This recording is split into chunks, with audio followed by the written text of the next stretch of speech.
It is January the 26th, only one game to go through, but despite the fact that it was 1v whatever the Trailblazers are, it was pretty entertaining. We had some news. We had a good performance by Scoot Henderson, minutes and production, so that's encouraging.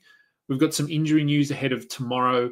The Super Bowl combatants have been decided. I actually sat down and watched some NFL today. Didn't understand a lot of what was going on. But hey, we have two teams left. Let's get into everything. It is the Sunday pre-game. It's not the pre-game. The Sunday post-game show. Let's go balls deep. I'm the type to get shit done. You the type to observe. March Madness on my speakers, but today's November 23rd. Got something loud in the blunt, yeah. I don't say what I want, yeah. Probably somewhere sunny getting tan. Foreign women in the sun, yeah.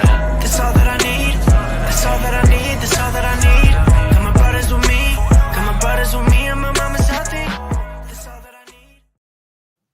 Welcome to the Balls Deep podcast, brought to you by Fantasy Basketball International. I'm Adam King. Find me on Twitter and Blue Sky at AdamKing91. Find us on Google Podcasts, Apple Podcasts, Spotify, YouTube, anywhere, everywhere you consume fantasy basketball content. We are also part of the Old Man Squad network at Old Man Squad on Twitter. One game, two Super Bowl finalists. I didn't really care who won. Obviously, I don't follow it. Sounds as though the Chiefs are going for like a record thing, 3 in a row, which hasn't been done. Someone could correct me. That's what it sounded like on the broadcast, that no team has ever won 3 straight. So that's pretty impressive. I know one of my mates has a friend that goes for the Eagles, so I guess I'll go for them. But let's talk about the NBA. We're not here to talk about NFL. One game. Let's do the game, and then we'll get into some injury news for tomorrow. There will be a pre-game show, but we'll just do some early stuff, and then I will look at a few questions. OKC get the win over Portland, 118-108. Portland kept it close enough that we actually got good minutes for the good players, which is always nice. 35-plus minutes for Shea and Jalen Williams. Hartenstein played 33 in his first game back, so that's a really good sign. Apart from not shooting the ball particularly well, Jalen Williams was very good in this one, as was Shea, but we don't really need to talk about Shea.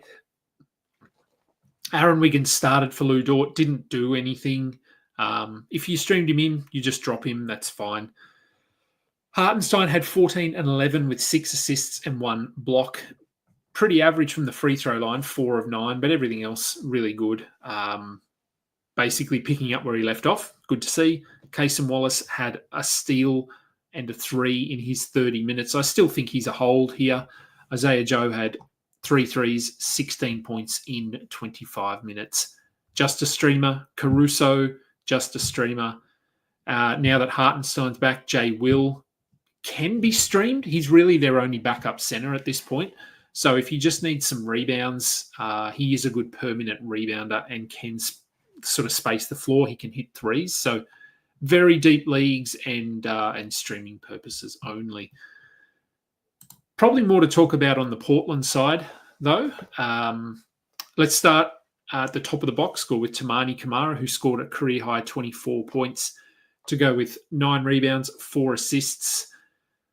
Playing really well. I think Rhett Bauer just tweeted something out about him, and I sort of backed that up and said he's been one of the more surprising fantasy assets this season.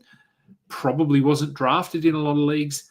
Hasn't hit any great heights, but he's just been very consistent. The minutes are there. He gets defensive stats. He can hit threes. So, yeah, I'm pretty happy that I stuck with him earlier in the season when he was a bit up and down. It's looking a lot better now. Donovan Clingan played 20 minutes. He had 0 points, 2 blocks, 6 rebounds. He's still a stash. Offensively, he's very rough and doesn't really get involved that much. And even the broadcast team were talking about the fact that he himself talks about focusing on defense and that allowing the guards to do what they need to do offensively and being a presence, that sort of thing. So he's very focused here on setting things up for other players, whether that is defensively, offensive rebounds, which are all valuable in fantasy. But I just think that offense is going to be very, very sketchy moving forward. Much like it is with Rob Williams. I think both Williams and Klingon are probably ads at the moment. DeAndre Ayton, we have no idea what's going on with him. Denny Avdia had 28 points, 8 rebounds, 8 assists, a steal, a block. Very nice night for him again. It's good that they're utilising him like this. There was a period earlier in the season where he moved to the bench and he wasn't playing, and we sort of wondered why. It seems they've figured it out. Anthony Simons had 14 and 3. Not a great night for him, 35 minutes. So the playing time's there. He's a hold. Jeremy Grant, 2 points. Why is he even on the court? I put something on Twitter about why the hell are they limiting Scoot Henderson and playing Jeremy Grant? And someone came up to me and said they're showcasing him. Showcasing is the stupidest concept in the world. To NBA teams, if they are, now I don't know if they are, but if NBA teams are showcasing players, they need to change their management, because the amount of video research, work, pre-game stuff that's done nowadays, there is absolutely no way that having Jeremy Grant on the floor, other teams are going to watch and go, oh, right, we didn't know that about him, or we haven't seen that. That's just not possible. And I think you could argue that the fact having him out in a game like this where he's not really involved, he had 2 points, 3 assists, how does that help his trade value? It really doesn't. So anyway, that's more my rant on showcasing. It doesn't happen. If it does, it shouldn't. There is no point in having Jeremy Grant on the court. Have Scoot starting. Go with Simons and Scoot as your guards. Denny Avdia, I think, has to be out there. He's 23. He fits their timeline. He's a really, really solid player. Play Tamani Kamara at the 4. He can space the floor. That allows someone like a Donovan Klingon who can just bang inside to go to work. So they have the makings of an intriguing roster here. They just need to figure out how to get him on the floor. And if Billups or whoever is being told that we need Jeremy Grant out there, then you're being told the wrong stuff. Scoot Henderson did play very well. 30 minutes off the bench. He closed the game in this one. They went small down the stretch. 25 points, 5 rebounds, 1 assist, 1 steal, 1 block. This is what we were seeing about a week ago. Who knows what's going to happen in the next game? Is he going to play 30 minutes again? Is he going to play 18? Is he going to play 25? Is he going to miss all his shots? Who knows? But he's a hold. And this is why. Shaden Sharp had 10 points in his 19 minutes. Interesting that they're, again, I don't know if this is showcasing. Who knows? Whether I always thought Sharp and Scoot were their sort of future, who they saw as their starting backcourt. I'm not sure whether this is let's get Simons out and run him until a team picks him up, or whether they view Shaden Sharp as a 6th man. I don't know. I would hold Sharp as well, but we have Scoot over him quite comfortably at the moment. All right. That's the games. Let's get to some very quick questions. Shining Knight. Oh, this is just, you complaining about missed games. We're all complaining about missed games. Switching out Sohan for Goga, I think that's fine. If Sohan is the worst player on your roster, then, it shouldn't impact you too much. And quickly, I know, he's played 9 games. I was looking at his stats before. 9 games. What a waste. Is Keaton Wallace a premium stream with Trey out? So Trey Young is out tomorrow with a hamstring. Reece Shea is questionable, so he could return. I don't know what they do with their starting lineup here.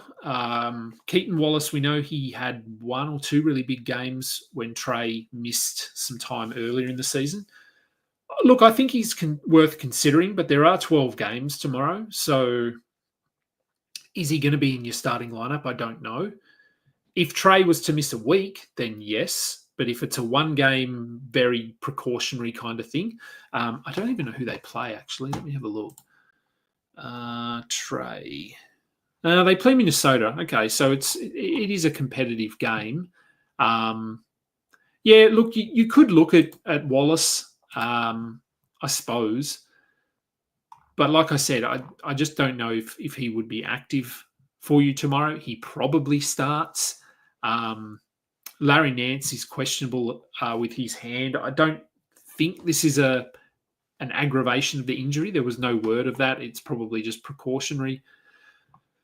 So Risa Shea could come back into the starting lineup alongside Veet Krejci.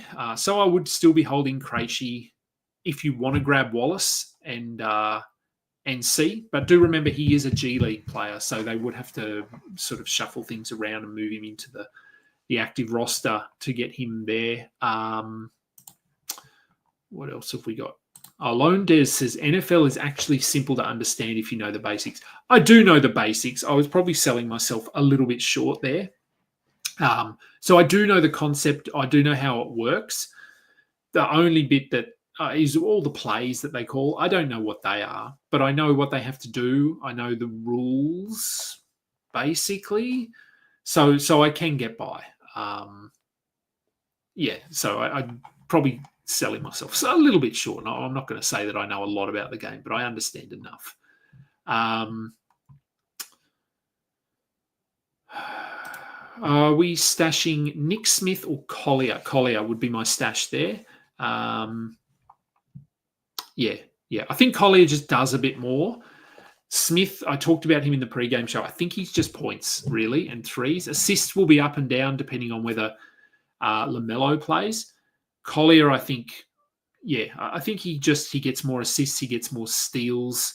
Offense is very up and down, but so is Nick Smith, to be fair. Who is worse, Kuzma or Jeremy Grant? Oh, God, that's tough. Jeremy Grant, maybe. I don't know. They're both. I looked up Jeremy Grant's contract. He's earning about $100 million for the next 3 years. Who the hell is going to want that contract?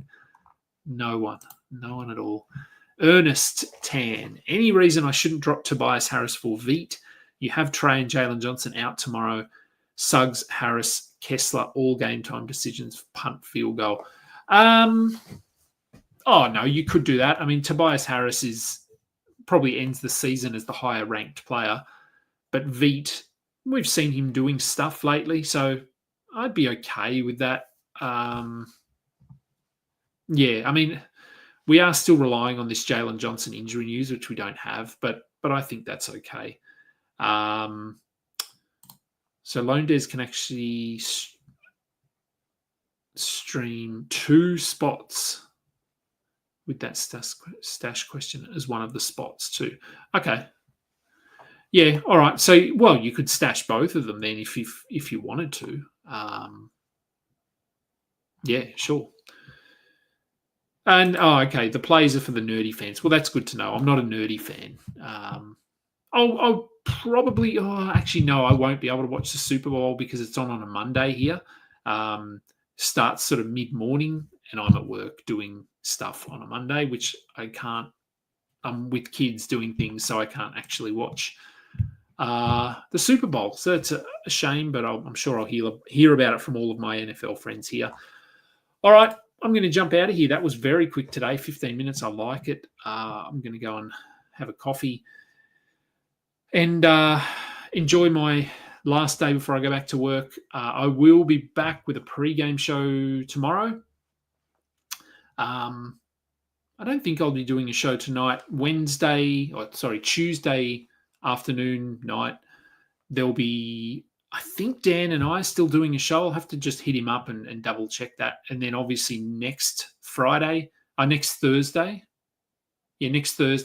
we have the trade deadline show. So if you can go and find me or Dan on Twitter, or if you're watching on Twitter, you've already found me, go and there'll be a tweet there somewhere about the pre-game, the trade deadline show. Go and pre-like it. I think he's trying to get up to 750 pre-likes or something. So go and make him happy. He likes to be happy. I will be back tomorrow. Thank you, everyone, for watching. Please go and download, do everything. I'm Adam King. This has been the Balls Deep post-game show. Until next time, catch up. You just listened to another episode from the Fantasy Basketball International Podcast Network. Thanks for joining us. And for more information about joining our community, please check out our website at